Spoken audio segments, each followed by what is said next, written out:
इसमें हमने कल आपको जनसंचार माध्यम के विषय में अवगत कराया। इसमें जनसंचार माध्यम के अंतर्गत आपको हमने बताया था कि संचार किसे कहते हैं, संचार किसे कहा जाता है और संचार के तत्व किस प्रकार हैं, कि संचार और तत्वों के विषय में, जैसे तत्व संचार के विषय में मन के किसी विचार या भाव को दूसरे के साथ बांटना, ये निष्कर्षतः कहा जाता है। ऐसा कहा जा सकता है कि संचार अपने भावों एवं विचारों को दूसरों से बांटने की महत्वपूर्ण एवं सार्थक प्रक्रिया है। इसे महत्वपूर्ण और सार्थक प्रक्रिया यहाँ पर बताया गया है कि अपने विचारों का आदान प्रदान करना, संचार करना। अपने जो विचार हैं, भाव हैं, उन भावों को दूसरों से बांटने की महत्वपूर्ण एवं एक सार्थक प्रक्रिया मानी जाती है। इसे हम सार्थक प्रक्रिया कहते हैं, ये संचार कहा जाता है। ये हमने आपको कल बताया और इसमें संचार के तत्व भी हमने आपको बताए। तत्वों के अंतर्गत आपको हमने मुख्य तत्व बताए थे: प्रेषक, स्रोत, संकेतीकरण, प्रतिक्रिया, प्रभाव, फीडबैक, संदेश, संकेत वाचन, संचार माध्यम, ग्राहक तथा प्राप्तकर्ता, ये आपको बताया। इसमें संचार के विभिन्न स्तर या हमने आपको रूपों के विषय में बताया कि यहाँ पर किस प्रकार से यहाँ स्तर है, रूप है। तो ये यहाँ पर बताया था कि जैसे स्वगत संचार, माध्यम संचार, परस्पर संचार, वक्ता एवं श्रोता समूह संचार। तो इसमें हमने बाद में आपको जनसंचार के विषय में भी अवगत कराया कि जनसंचार को मास कम्युनिकेशन भी कहते हैं। इसके द्वारा अनेक वर्णों, जातियों, समुदायों और विचारधाराओं के जो लोग हैं, उनके साथ संचार का संचार या बातचीत की जा सकती है। तो इसके अंतर्गत मुद्रण माध्यम, समाचार पत्र, पत्रिकाएं, पुस्तकें, पोस्टर, पैम्फलेट आदि, इस सभी के विषय में श्रव्य एवं दृश्य श्रव्य माध्यम, दृश्य श्रव्य माध्यम और अन्य हमने नव इलेक्ट्रॉनिक माध्यम और इस प्रकार आपको सभी बताया। तो आजकल तेजी से प्रचलन में आई सोशल नेटवर्किंग वेबसाइट जैसे फेसबुक, ट्विटर आदि को भी जनसंचार के माध्यमों के अंतर्गत ही रखा जाता है। तो इसी प्रकार से हम इन बातों को अच्छी तरह से जानते हैं। तो हमें ये ध्यान रखना है और इस विषय में किसी भी प्रकार से हमें इसके विषय में पूर्ण जानकारी बनाए रखनी है। तो इसके बाद में हमने आपको बताया था कि जनसंचार के घटक, जनसंचार के क्या क्या घटक होते हैं। इस विषय में आपको बताया कि जनसंचार प्रक्रिया जो है, इसके निम्नलिखित संघटक होते हैं। तो जनसंचार प्रक्रिया के संघटक हमने आपको बताया कि संचारक या प्रेषक, संदेश प्रापक, संचार माध्यम, प्रतिपुष्टि, इसमें प्रतिपुष्टि या फीडबैक, शोर या विघ्न। आधुनिक जनसंचार माध्यम के विषय में भी आपको बताया था कि डाकतार प्रणाली, प्रिंट या मुद्रित माध्यम, इलेक्ट्रॉनिक माध्यम। अब इनमें यदि देखा जाए तो समाचार पत्र, पत्रिका जो प्रिंट या मुद्रित माध्यम है, उसमें क्या क्या होता है? समाचार पत्र, पत्रिकाएं, हैंडबिल और पैम्फलेट, ये होता है इलेक्ट्रॉनिक माध्यम में श्रव्य, दृश्य और दृश्य श्रव्य, श्रव्य दृश्य और दृश्य श्रव्य ये होते हैं। अब श्रव्य में जैसे radio, telephone, mobile phone, transmitter. दृश्य में फैक्स, पेजर, टेलीप्रिंटर, कंप्यूटर। और दृश्य श्रव्य में टेलीविजन और फिल्म, ये सभी इसमें आते हैं। अब यहाँ हमने आपको ये सभी बताए। अब हम देखते हैं जनसंचार के माध्यम के अंतर्गत जनसंचार माध्यमों को दो प्रमुख वर्गों में बांटा जा सकता है। जनसंचार माध्यम जो है उसको प्रमुख दो भागों में हम बांट सकते हैं। एक होता है परंपरागत माध्यम और एक होता है आधुनिक एवं विशिष्ट माध्यम। हम आपको बता चुके हैं आधुनिक जनसंचार माध्यम, आधुनिक और विशिष्ट दो माध्यम होते हैं। सबसे पहला माध्यम जो है इसमें जैसे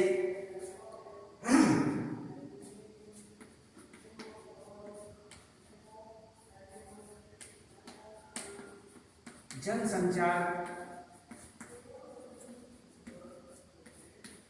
माध्यम में जनसंचार माध्यमों के दो प्रमुख वर्गों में बांटा जा सकता है।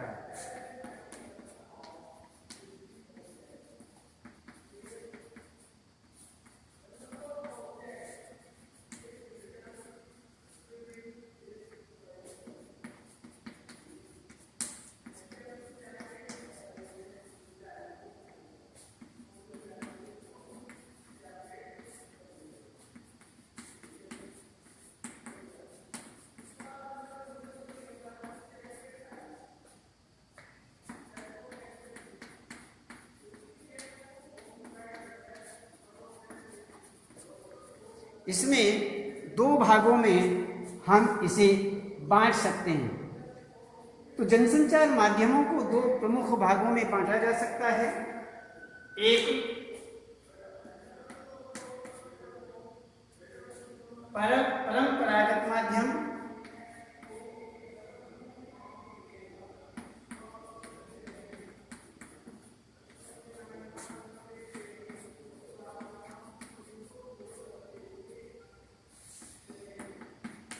दो आधुनिक एवं विशिष्ट।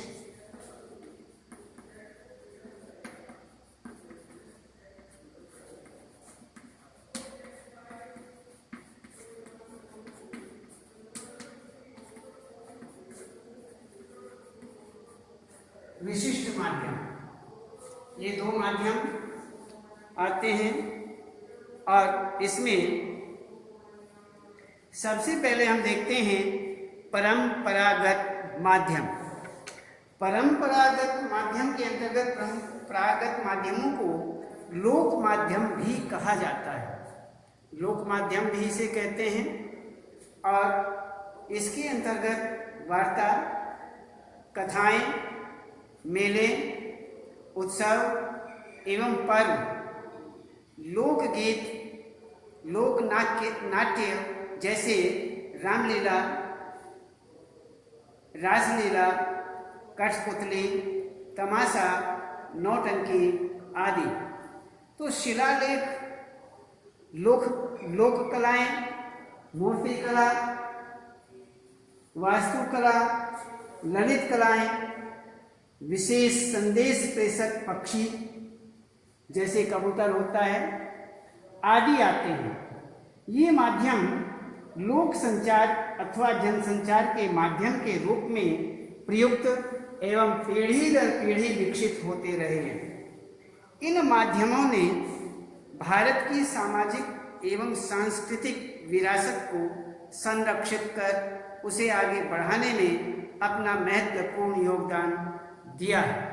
तो इसी प्रकार से यहाँ पर ये परंपरा के रूप में है। ये माध्यम जो है ये एक यहाँ पर लोक माध्यम भी कहा जाता है। परंपरा के रूप में ये माध्यम प्रयुक्त होता आया है इसलिए इसे लोक माध्यम भी कहा जाता है। तो अब देखते हैं आधुनिक एवं विशिष्ट माध्यम। वर्तमान में प्रचलित जनसंचार के प्रमुख मुद्रित माध्यम जो हैं वह यहाँ पर जैसे वर्तमान में प्रचलित जनसंचार के प्रमुख मुद्रित माध्यम कौन कौन से, जैसे समाचार पत्र, पत्रिकाएं, पुस्तकें, पैम्फलेट आदि। इलेक्ट्रॉनिक माध्यम में रेडियो, टेलीविजन, फैक्स, इंटरनेट आदि आते हैं। ये हमने आपको पहले भी बता दिया है। जनसंचार, परंपरागत माध्यम, आधुनिक एवं विशिष्ट माध्यम, ये हमने आपको ऊपर भी एक नक्शा बना करके भी बताया है। और ये इस प्रकार से यहाँ पर ये आता है। तो इसमें डाकतार प्रणाली आधुनिक युग का सबसे पुराना संचार माध्यम माना जाता है। सबसे पुराना ये माध्यम है। भारतीय डाकतार विभाग की स्थापना के पश्चात पत्र, रेल, डाक वाहन एवं हवाई जहाजों द्वारा दूसरे प्रदेशों एवं देशों तक भेजे जाने लगे, जो विशाल जन समुदाय के लिए संबंध एवं सूचना बनाए रखने का माध्यम बने। तो इस प्रकार से यहाँ पर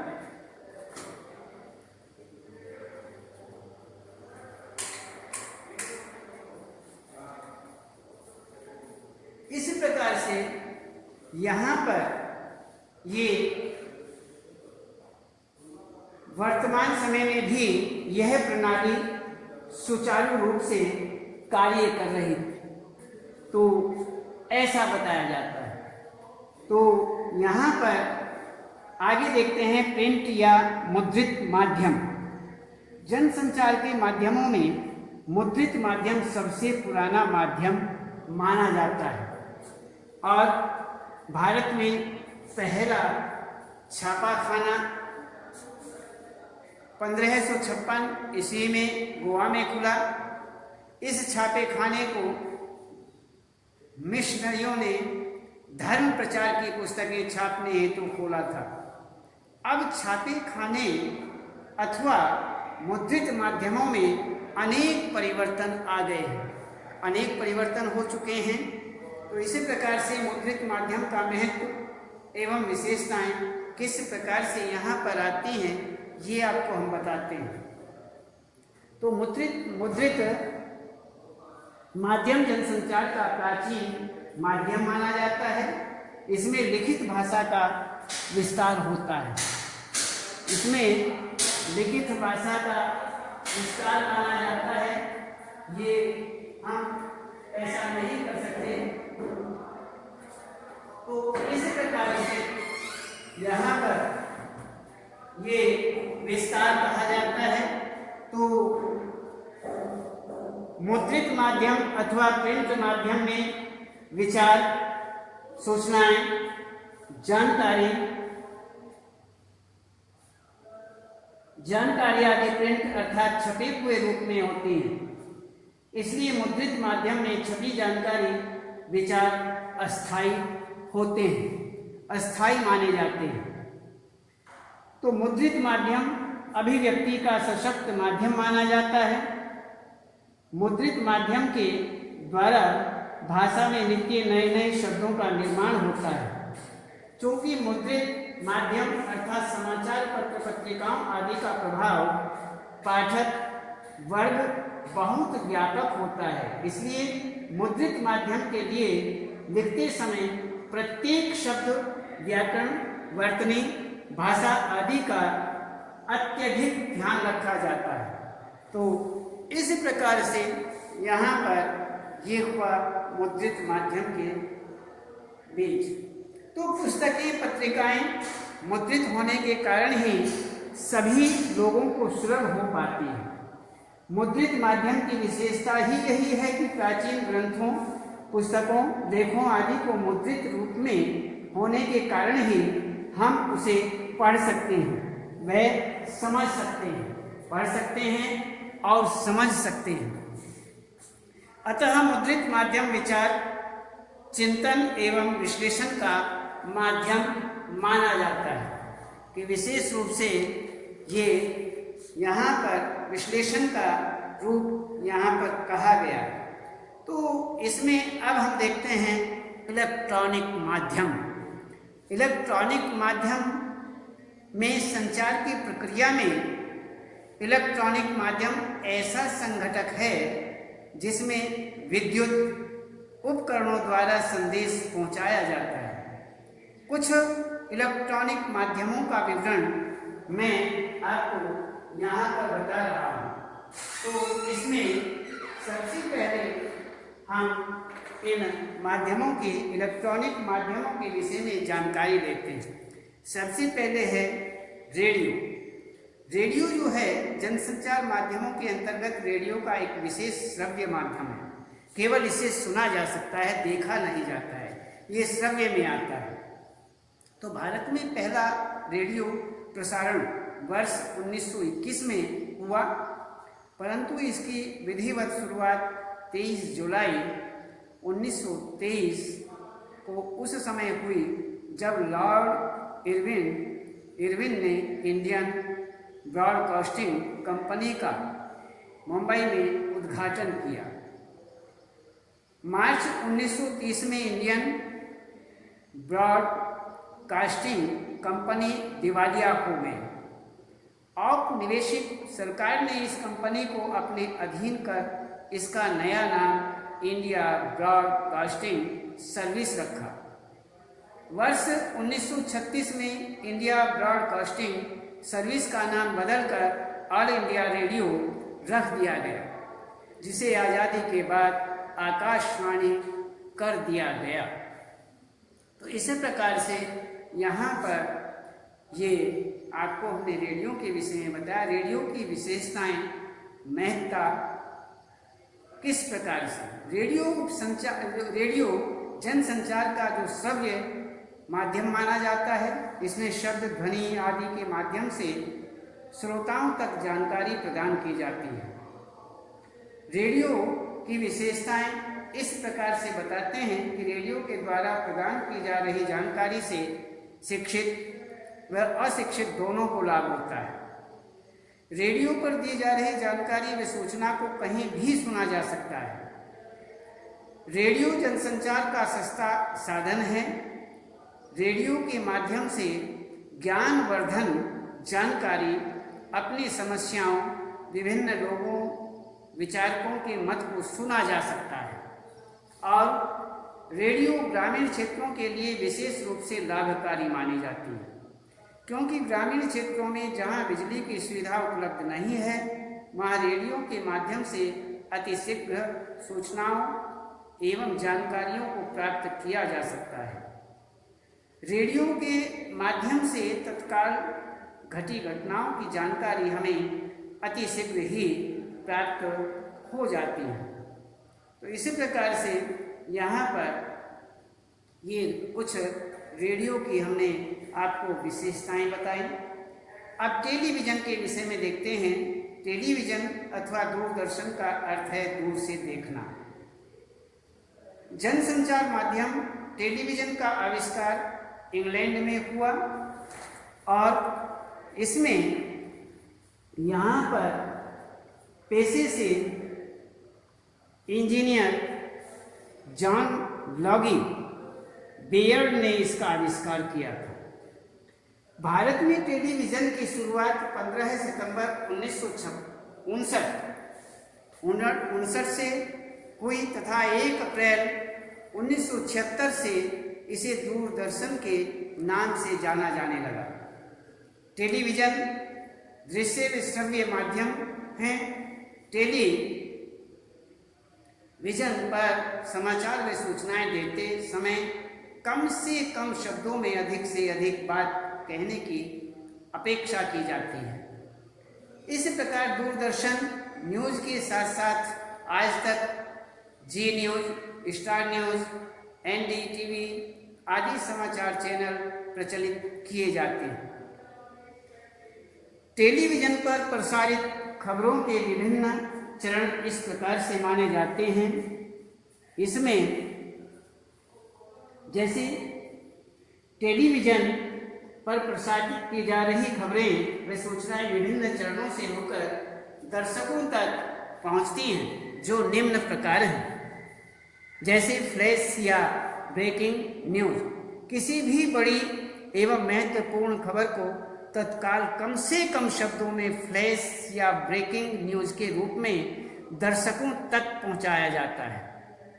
दूसरा, ड्राइव एंकर, जब तक एंकर के पास खबर एवं घटना से संबंधित दृश्य नहीं आते, तब तक एंकर दर्शकों को रिपोर्टर से प्राप्त जानकारियों की सूचना देता है कि घटना कब हुई, कहाँ हुई, कैसे हुई आदि आदि। आगे कहते हैं कि फोन इन, जब रिपोर्टर घटना स्थल पर पहुंचता है तब संबंधित खबर की अधिक से अधिक जानकारी फोन के माध्यम से एंकर को बताता है। आगे एंकर विजुअल, जब घटना के दृश्य प्राप्त हो जाते हैं तब उन दृश्यों के आधार पर खबर तैयार की जाती है। एंकर प्रारंभ से सूचना को प्रस्तुत करता है, साथ ही दृश्यों के माध्यम से सूचनाओं को बताया जाता है। आगे कहते हैं एंकर बाइट, घटना स्थल पर मौजूद प्रत्यक्षदर्शियों या उस घटना से संबंधित व्यक्तियों के कथन को दिखाकर व सुनाकर उस खबर को प्रमाणित किया जाता है। लाइव, किसी भी खबर एवं घटना का उस घटना स्थल से सीधा प्रसारण लाइव कहलाता है। सभी समाचार चैनलों का यह प्रयास होता है कि किसी भी घटना को शीघ्रातिशीघ्र सीधा दर्शकों तक पहुंचाया जा सके। रिपोर्टर व कैमरामैन OB वैन के जरिए यह कार्य किया जाता है, करते।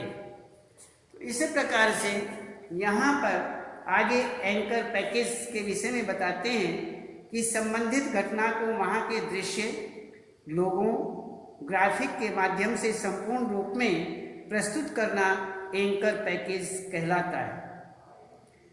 उपरोक्त सभी चरणों को ध्यान में रखते हुए जो भी हमने बताया है, इन्हें हर प्रकार से ध्यान रखना चाहिए और इन सभी को ध्यान में रखते हुए टेलीविज़न के लिए लेखन किया जाता है।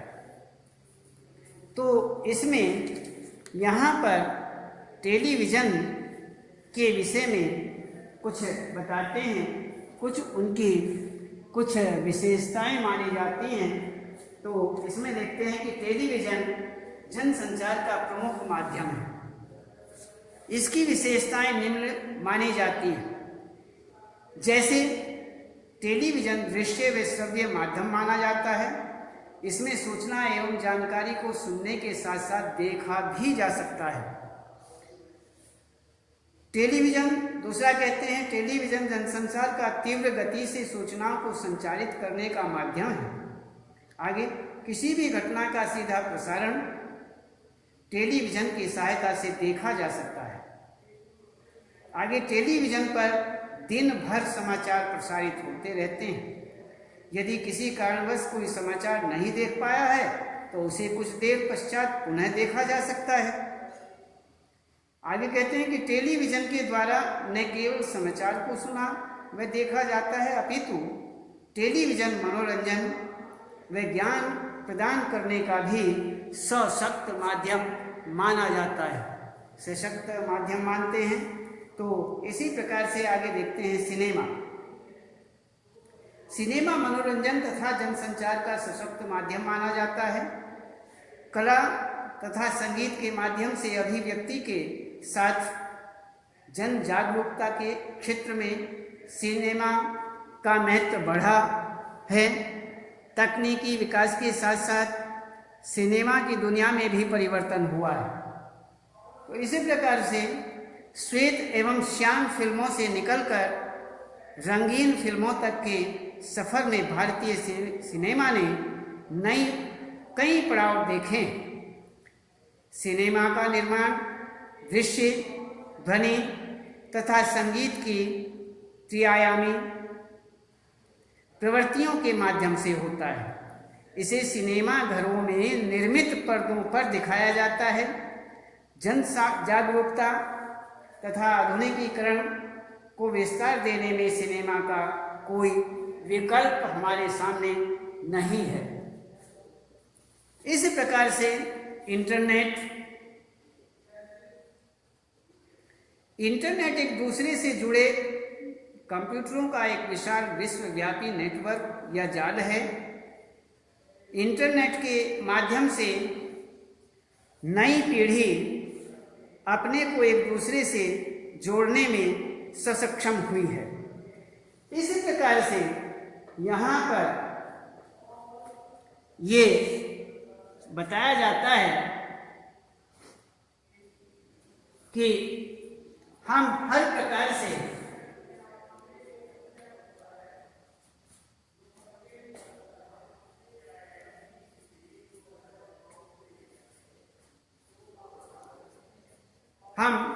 यहाँ पर हर प्रकार से ऐसा ही मानते हैं। तो इसमें इंटरनेट के माध्यम से कई पीढ़ी अपने को एक दूसरे से जोड़ने में सक्षम हुई। इंटरनेट सूचनाओं के आदान प्रदान का बेहतरीन माध्यम है। कंप्यूटर साक्षरता की बढ़ती प्रवृत्ति के कारण यह जनसंचार का प्रमुख माध्यम इंटरनेट के माध्यम से जनसंचार की प्रक्रिया तेजी से चल रही है। तो वास्तव में इंटरनेशनल नेटवर्क का संक्षिप्त नाम ही इंटरनेट है। तो इस प्रकार इंटरनेट की क्या क्या विशेषताएं हमारे सामने आती हैं, इसके विषय में विचार करते हैं। इंटरनेट की कुछ विशेषताएं निम्न प्रकार से मानी जाती हैं, जैसे इंटरनेट मनोरंजन, ज्ञान, सूचना, आपसी संवादों के आदान प्रदान करने का सशक्त माध्यम माना जाता है। आगे कहते हैं जनसंचार माध्यमों में इंटरनेट एक वरदान है, जिसके द्वारा हम किसी भी जानकारी को एक क्लिक से कभी भी व किसी भी स्थान पर रहकर प्राप्त कर सकते हैं। इंटरनेट पर प्राचीन से प्राचीन व नई से नई जानकारी उपलब्ध हो जाती है। इंटरनेट पर 24 घंटे जानकारी उपलब्ध रहती है। इंटरनेट के माध्यम से हम कहीं भी घटी घटना की जानकारी को शीघ्र ही प्राप्त कर सकते हैं। इंटरनेट के समय की भी बचत होती है। इंटरनेट के द्वारा समय बहुत कम लगता है, समय की भी बचत होती है। तो इस प्रकार से शोध कार्य में इंटरनेट जनसंचार का बेहतरीन माध्यम माना जाता है। इसके द्वारा हम न केवल जानकारी प्राप्त कर सकते हैं, अपितु एक सेकंड में लगभग 70,000 शब्दों को भेज भी सकते हैं। तो अलग अलग इसमें थोड़ा थोड़ा समय के अनुसार परिवर्तन भी होता रहता है, परिवर्तित भी होता रहता है। इसलिए हम इसको इस प्रकार से मानते हैं और करते हैं। तो हम हर प्रकार से इसे इस प्रकार सोचते हैं। तो इंटरनेट की पत्रकारिता, इंटरनेट पर खबरों, अखबारों, पत्र पत्रिकाओं को प्रकाशित करना, खबरों का आदान प्रदान करना इंटरनेट पत्रकारिता।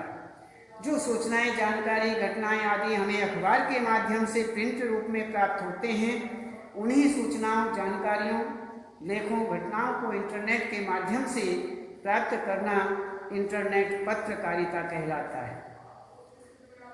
भारत में इंटरनेट पत्रकारिता का पहला दौर जो है वह वर्ष 1993 में शुरू हुआ तथा दूसरा दौर वर्ष 2003 से अभी तक है। अभी भारत में इंटरनेट पत्रकारिता का दूसरा दौर चल रहा है। हिंदी नेट पत्रकारिता, वेब दुनिया से हिंदी में नेट पत्रकारिता की शुरुआत हुई। हिंदी अखबारों में नव भारत टाइम्स, अमर उजाला, हिंदुस्तान, राष्ट्रीय सहारा आदि वेब संस्करणों की शुरुआत हुई। पत्रकारिता के क्षेत्र में आज हिंदी की सर्वोत्तम साइट बीबीसी है। इसी प्रकार से यहाँ पर अब हम आपको बताते हैं कि जनसंचार माध्यमों का कार्य एवं थोड़ा उनके विषय में महत्ता, उनकी क्या महत्ता है। तो सामान्य तौर यदि देखें तो जनसंचार के कार्य एवं महत्व को निम्नलिखित बिंदुओं के आधार पर समझा जा सकता है। सूचनाओं एवं समाचारों का एकत्रीकरण, विश्लेषण एवं प्रचार। आगे कहते हैं वतैक्य, मतों के अनुसार एवं सर्वसम्मति बनाने में सहायक। आगे कहते हैं संस्कृति एवं विरासत के हस्तांतरण में सहायक। आगे मनोरंजन। आगे वस्तुओं एवं उत्पादों के विक्रय एवं विज्ञापन में मददगार। आगे शिक्षा की प्राप्ति एवं प्रसार में सहायक। अन्य बहुआयामी उपयोग। इस प्रकार से हमने आपको ये बताया। इसका विशेष रूप से आप ध्यान रखेंगे और इसको पूरा करेंगे। आज केवल इतना ही और